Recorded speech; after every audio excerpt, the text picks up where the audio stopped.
Nabi Muhammad adalah nabi kita yang terakhir. Beliau adalah utusan Allah yang sangat taat dan baik kepada sesama. Ayahnya bernama Abdullah dan ibunya bernama Aminah. Pada saat itu, mereka tinggal di kota Mekah. Tahu tidak, ternyata jarak antara Indonesia dengan kota Mekah sangat jauh sekali, sekitar 8.388 km. Jadi, kalau kita ingin ke kota Mekah, maka alat transportasi yang cepat kita gunakan adalah pesawat. Ketika Bunda Aminah sedang mengandung, ayah Abdullah pergi berdagang ke negeri yang sangat jauh yang bernama negeri Syam bersama orang-orang Mekah untuk memenuhi kebutuhan mereka sehari-hari. Mereka melakukan perjalanan ini berminggu-minggu dengan menggunakan onta. Namun, saat sampai di Madinah, ayah Abdullah ditakdirkan sakit dan wafat di sana. Hari demi hari telah berlalu, dan hari yang dinanti pun telah tiba. Seorang bayi laki-laki dari perut Bunda Aminah telah lahir ke dunia ini. Semua orang berbahagia, termasuk sang kakek yang bernama Abdul Muthalib. Dan beliau memberi nama kepada bayi mungil itu dengan nama Muhammad.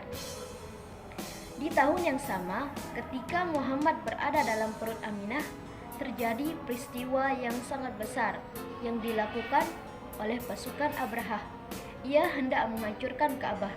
Namun Allah Subhanahu wa taala mengirimkan pasukan burung ababil untuk melindungi Ka'bah. Nabi Muhammad menjadi teladan kita hingga saat ini. Nabi Muhammad lahir pada hari Senin, tanggal 12 Rabiul Awal tahun Gajah 570 Masehi. Sehingga sampai saat ini kita memperingati kelahiran Nabi Muhammad setiap tanggal 12 Rabiul Awal dengan nama Maulid Nabi. Tahukah kalian bahwa orang Arab memiliki kebiasaan, yakni bayi yang baru lahir disusukan oleh perempuan di luar masyarakat tersebut. Begitu juga Nabi Muhammad, ada 3 wanita yang pernah menyusui Nabi Muhammad. Yang pertama, Aminah, yakni ibu dari Nabi Muhammad sendiri. Yang kedua, Suwaibah, seorang budak Abu Lahab. Yang ketiga, Halimah As-Sa'diyah, wanita dari Bani Sa'ad. Pada usia 4 tahun, Muhammad didekati oleh malaikat Jibril dan menelentangkannya, lalu membelah dadanya dan mengeluarkan hati serta segumpal darah dari dada Nabi. Lalu Jibril mencucinya, kemudian menata kembali ke tempatnya, dan Muhammad tetap dalam keadaan bugar. Pada usia 6 tahun, Nabi diajak ibunya untuk berziarah ke makam ayahnya di Yastrib dengan perjalanan 500 km. Dalam perjalanan pulang ke Mekah, Aminah sakit dan akhirnya meninggal di Abwa yang terletak antara kota Mekah dan Madinah. Nabi Muhammad lantas ditemani Ummu Aiman ke Mekah dan diantarkan ke tempat kakeknya, yaitu Abdul Muthalib. Sejak itu Nabi menjadi yatim piatu, tidak mempunyai ayah dan tidak mempunyai ibu. Abdul Muthalib sangat menyayangi cucunya ini. Dan pada usia 8 tahun, Abdul Muthalib pun wafat. Kemudian Nabi diasuh oleh pamannya yang bernama Abu Thalib. Pada masa remajanya, Nabi Muhammad biasanya mengembala kambing, dan pada usia 25 tahun, beliau menjalankan barang dagangan milik Khadijah ke Syam.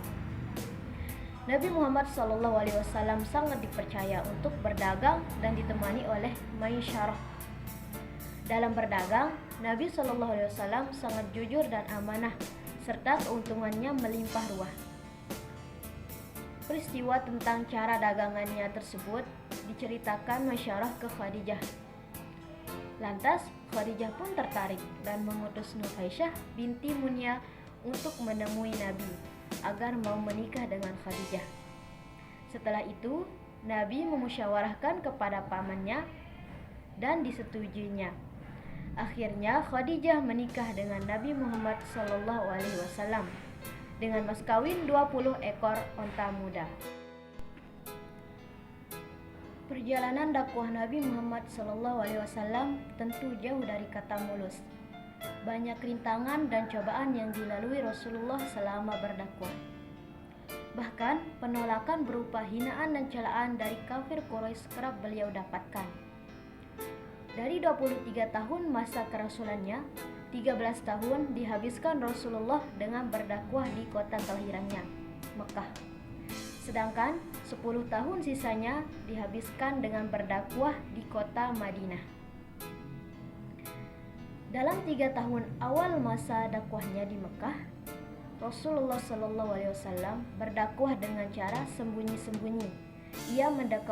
Ia mendakwahi beberapa orang terdekatnya yang diyakini bisa merahasiakan pesan yang dibawanya. Adapun mereka yang pertama masuk Islam pada periode ini adalah Abu Bakar As-Siddiq, Umar bin Khattab, Utsman bin Affan, Ali bin Abi Thalib, Talhah bin Ubaidillah, Zubair bin Awam, Abdurrahman bin Auf, Abu Ubaidah, Sa'ad bin Abi Waqqas, dan Said bin Zaid. Orang-orang ini kemudian mendapatkan julukan As-Sabiqunal Awwalun, yaitu orang-orang yang pertama masuk Islam.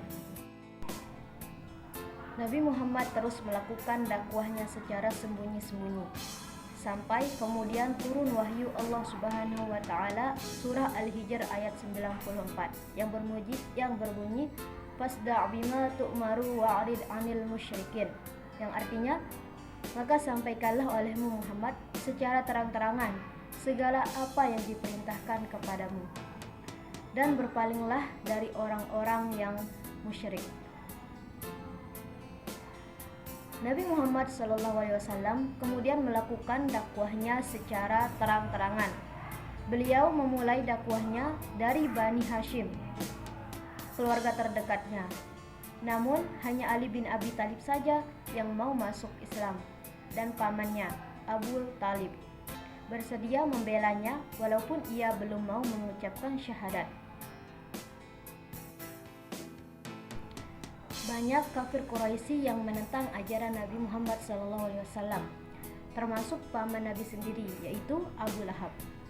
Mereka melakukan segala cara untuk menolak ajaran yang dibawa Rasulullah.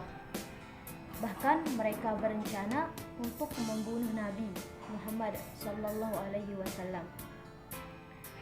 Hingga akhirnya turun perintah Allah untuk hijrah ke negeri Habsyah, di mana ada raja yang adil di sana. Raja itu disebut-sebut tidak akan membiarkan rakyatnya ditindas dan dianiaya. Namun kemudian turun lagi perintah dari Allah Subhanahu wa taala untuk hijrah ke kota Madinah.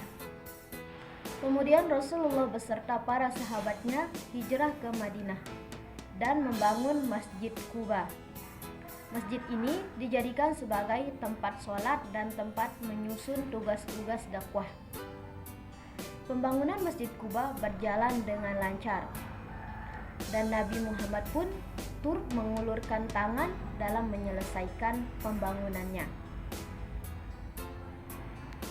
Rasulullah SAW berdakwah sampai akhir hayatnya, hingga akhirnya Rasulullah wafat pada hari Senin 12 Rabiul Awal tahun 11 Hijriah di usianya yang ke-60 tahun. Semua perjuangan Rasulullah telah membawa Islam dari zaman jahiliyah menuju peradaban Islam yang cerah.